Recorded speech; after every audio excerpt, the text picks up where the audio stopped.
Hello, students. Welcome to the course on Functional English. Today, we will cover Unit 1, Mastering Everyday Communication. Pause for a moment. Let me ask you a quick question. Have you ever struggled to ask for directions or felt misunderstood when expressing your thoughts? Functional English helps you overcome these challenges. It focuses on real-life communication skills for situations like interviews, presentations, and casual conversations. In this unit, we will focus on a key skill, asking and answering questions. Let's get started. The importance of functional English.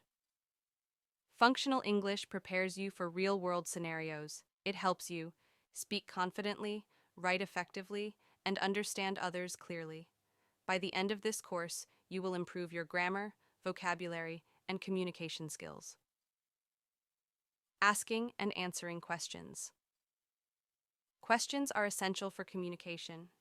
We ask questions to gather information, clarify doubts, and show interest. There are two main types of questions. First, WH questions.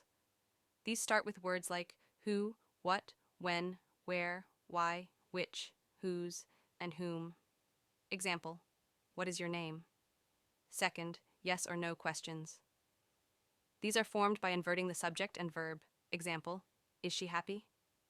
Now, a quick tip. Always place the WH word at the beginning of the question.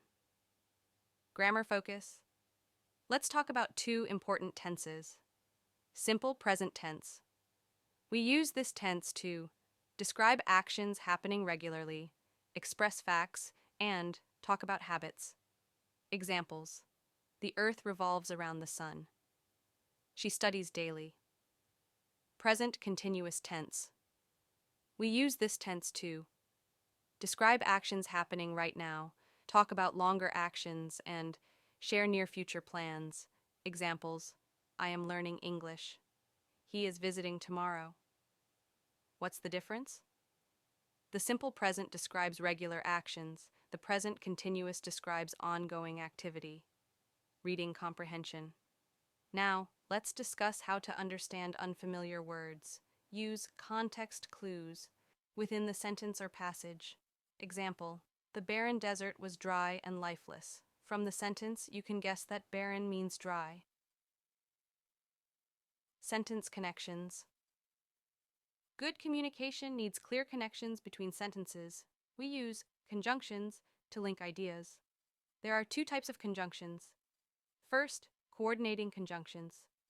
These include and, but, or. Example, she sings and dances. Second, subordinating conjunctions. These include because, while, after. Example, I stayed home because it was raining. Listening skills. Listening is key to effective communication. Here's how to ask and give directions. To ask for directions. Example, excuse me, can you tell me how to get to the library? To give directions. Example, go straight, then turn left at the second street. Practice these to improve your listening and speaking skills. Conclusion. Let's recap what we learned today. The purpose of asking questions, how to form WH and yes or no questions, the difference between simple present and present continuous, and using context clues and conjunctions for better communication. Finally, remember to practice these skills in daily conversations. Thank you for your attention. See you in the next lesson.